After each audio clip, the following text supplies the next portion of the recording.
Hey gamers, want to go back to an older version of a game on Steam?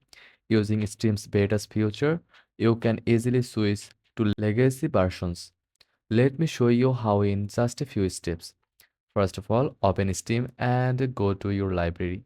Find the game you want to roll back and right-click it.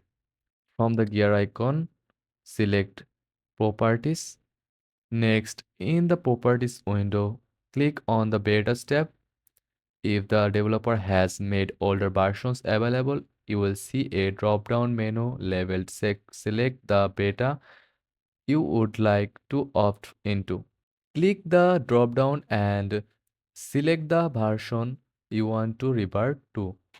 If the beta requires a code, enter it here. Once selected, Steam will automatically download the files for that version. After the download is complete, launch the game as usual.